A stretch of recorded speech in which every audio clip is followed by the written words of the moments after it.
Hello, my name is Catherine Pittard, and today we're going to cover how to create a column graph in Adobe Illustrator 2023. Illustrator is a great tool for creating your own images, especially data visuals like we're going to look at today. To start, open Adobe Illustrator. Then we're going to click New File.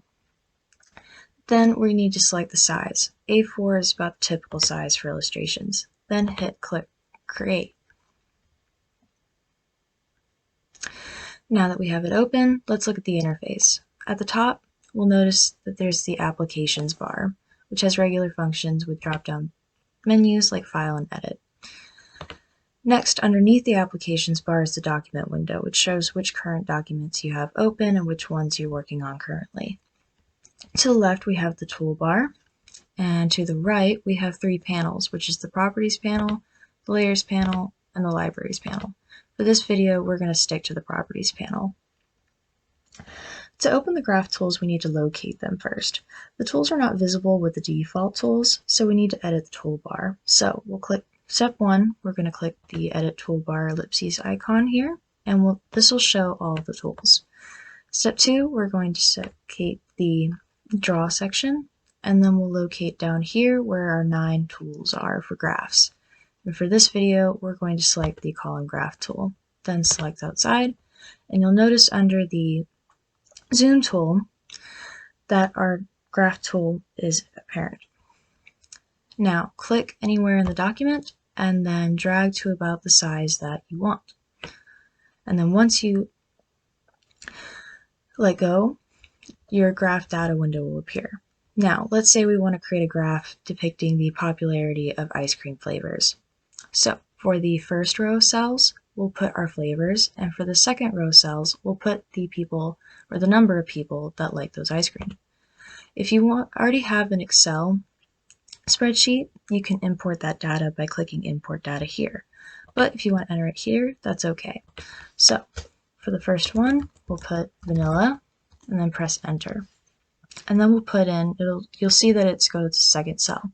So then we'll put in the people who like it. So let's say 2.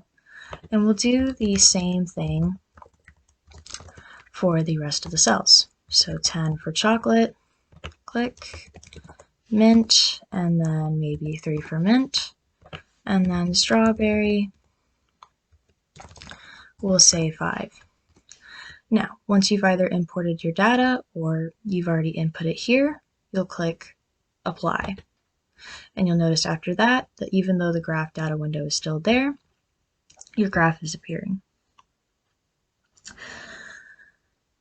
Now, if you want to change how big your graph is, or the font, or the colors, you'll need to exit the graph tool by closing the graph data window. And then to deselect the graph, you can click the selection tool up here, and then just click in the gray space.